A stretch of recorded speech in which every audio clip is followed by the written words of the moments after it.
Assalamualaikum warahmatullahi wabarakatuh. Berjumpa lagi dengan kami forecaster dari Stasiun Meteorologi Analitik Semarang akan memberikan review cuaca untuk penerbangan untuk hari ini, tanggal 4 Maret 2024 untuk flight level mulai dari ketinggian 1008, mulai dari flight level 18.000 feet hingga flight level 39.000 feet.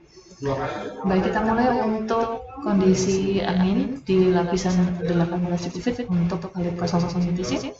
Kita lihat untuk anginnya secara umum bertiup dari arah timur laut hingga tenggara dengan kecepatannya berkisar antara 5 hingga 20 knot.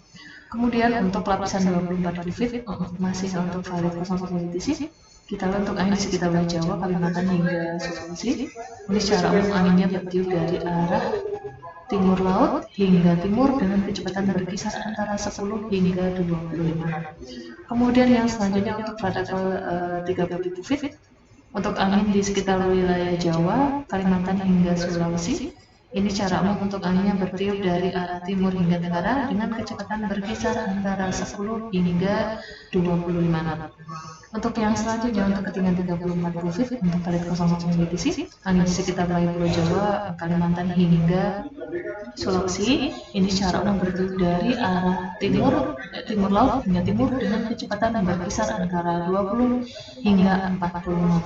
Kemudian yang terakhir untuk lapisan 39.000 feet, ini secara umum untuk anginnya bertiup dari arah timur dengan kecepatan berkisar antara 20 hingga 50. Kemudian untuk high level cyclic chart untuk 06 UTC, kita lihat potensi pertumbuhan awan. Ini terutama di seluruh wilayah di Pulau Sumatera dan juga diwaspadai oleh erupsi Gunung Merapi. Kemudian di sebagian besar wilayah Jawa termasuk DKI, Banten, Jawa Barat, Jateng dan juga sebagian Jawa Timur bagian barat.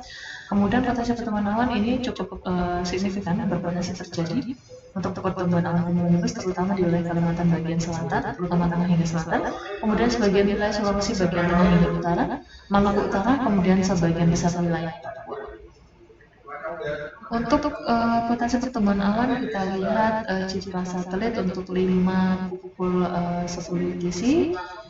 Secara umum potensi pertumbuhan awan ini cukup signifikan terutama di perairan selatan Jawa, kemudian di perairan barat dari Sumatera, kemudian di pesisir timur Sumatera, kemudian di sebagian wilayah Pulau Kalimantan terutama bagian timur, dan juga potensi pertumbuhan awan ini terlihat cukup signifikan terutama di sekitar wilayah perairan utara Jawa. Baik, terima kasih. Sekian review cuaca untuk hari ini. Wassalamualaikum warahmatullahi wabarakatuh.